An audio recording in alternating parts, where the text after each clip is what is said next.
Hi guys, what's up, what's up? It's your girl Charla from That Girl Cooks Healthy. Today I'm going to show you how to make your very own homemade pumpkin puree from scratch.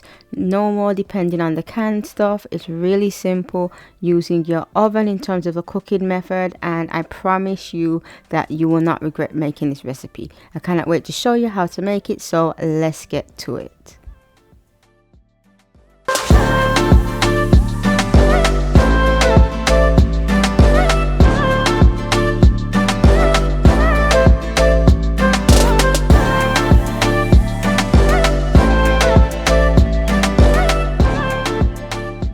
So this is a really straightforward recipe. So in terms of ingredients, as you can see there, we just need one ingredient, and that is pumpkin. In terms of the variety of pumpkin, I have what's called a munchkin pumpkin. I saw them in the supermarket, these really small cute pumpkins, and I thought, you know what, I'm going to use this to make my puree. I usually use calabash pumpkin, but I wasn't able to get that. Those of you who are watching from the Caribbean, you'll know this as also Caribbean or West Indian pumpkin. So that's the one that's commonly used, and I do tend to use that. But today I'm using a different one.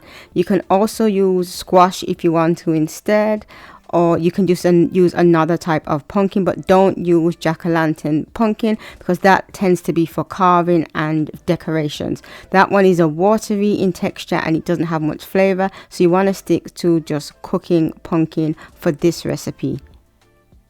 So because we're going to be oven roasting our pumpkin, the first thing we need to do now is to grab ourselves a baking tray, and we're just going to line it with parchment paper. As you can see, I've done that already. And then I'm just going to get some olive oil and just use a pastry brush just to apply and coat the entire parchment paper, and then I'm just going to put it to the side.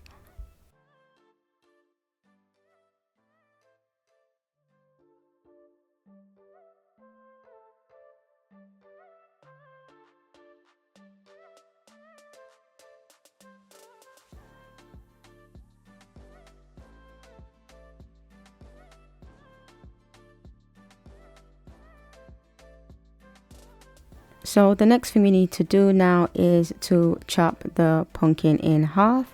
So because I'm working with munchkin pumpkins, they're really small, so I have several of them. If you're using a large pumpkin, you only need to do this once. So you can see here that I'm just slicing it in half, and you might think, okay, it's very straightforward, and it is technically, but the trick to this is to not slice through the stem. You can remove the stem if you want to, but it's quite tough. So I would just say just slice away from the stem, so you're not slicing directly into the stem, because you're going to find it's going to be quite tough and you're going to struggle. Also, you might find as well that you'll need to just hold down one side of the pumpkin, even if you're working with a large pumpkin. And you'll also need to find as well that you'll need to wiggle the knife as well, because the skin is quite tough as well. So you just want to make sure you're doing that when you're slicing into the pumpkin. And then I will show you what my little pumpkins look like and what your large pumpkin will look like once it's sliced through.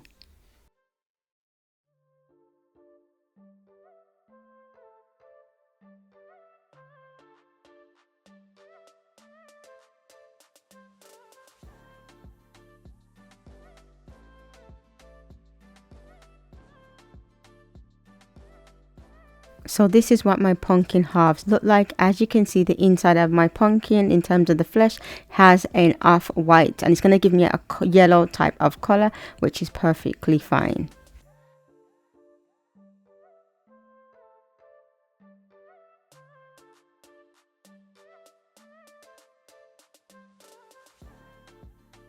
So the next thing we need to do now is to scoop out the seeds. So what I'm doing now is just using a spoon just to scoop out those pumpkin seeds. Don't throw them away unless you don't like pumpkin seeds. I personally like to roast them. So what I'll do is when I'm scraping them out, I'm going to put them to the side and reserve them for roasting at another time. So I recommend doing that. It really tastes nutty and it's really nice. It's a nice healthy treat to have if you like pumpkin seeds. If you've never had it before, then this will be the first time I recommend that you make some roasted pumpkin seeds and just chew on them and have them as a snack. And I will show you what the inside of them look like once I've done all of them.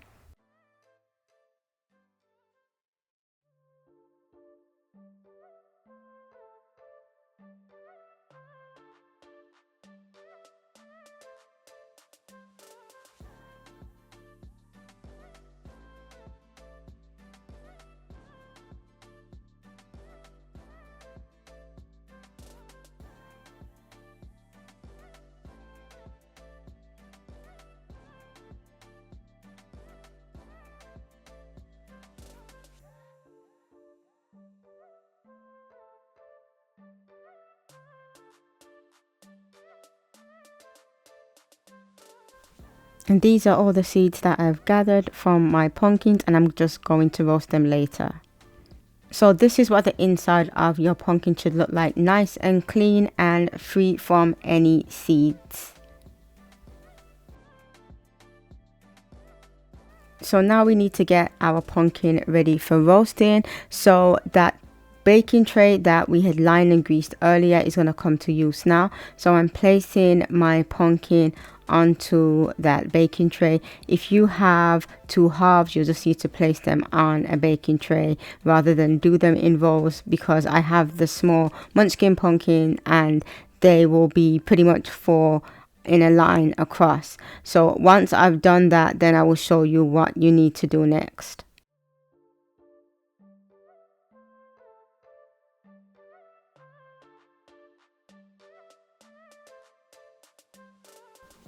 So now that we have our pumpkin face down on the greased baking tray, we're going to coat the tops. So this is important because it's going to help in terms of giving the top some color, and it's also going to help with the roasting process in terms of the taste, because when you roast vegetables, the flavor comes out from the sugar.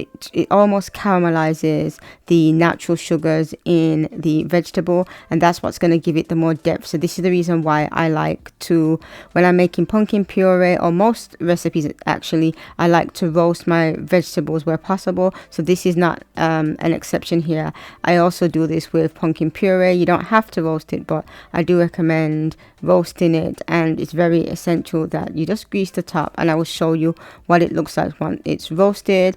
In terms of the roasting time, this is going to vary. It might be anything from 40 minutes to an hour, depending on the size or the type of pumpkin that you're using, but I will show you once mine is done. So this is what my pumpkin looks like after I've roasted it. It took about 45 minutes.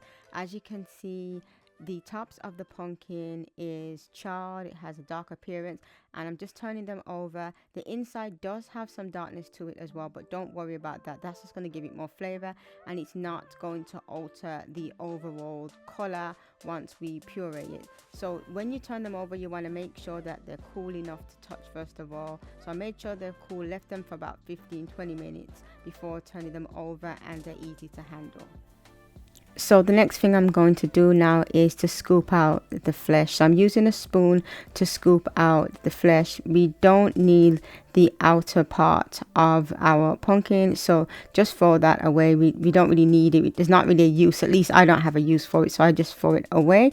You'll see that when I'm scooping it out, there is a little bit of steam coming from the pumpkin, but it was manageable for me. So you might want yours to be extremely cool, but for me it was very manageable, even though it does look like that it is hot still. It's not. It's just a little bit steamy, but it's safe for me to touch. So you want to make sure that it's, as long as you're able to handle it, just make sure that it's either really cold or just lukewarm, whatever you're comfortable in terms of touching it. So you just want to scoop all of them out, or if you have two halves, you want to scoop it out into a bowl.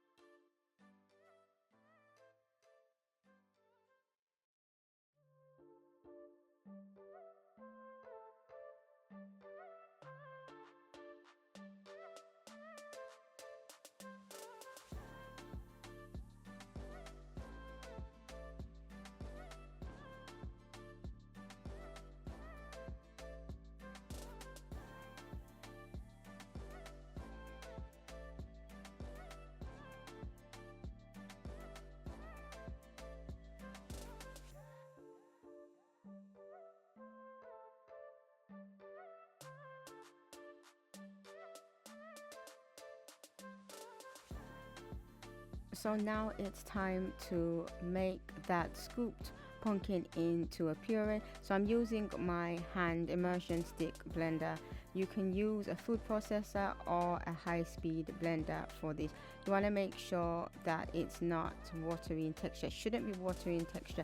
If it is, you can just use a sieve to drain off any liquid, but mine was absolutely fine, so I didn't need to do anything to it apart from just turn it into a puree.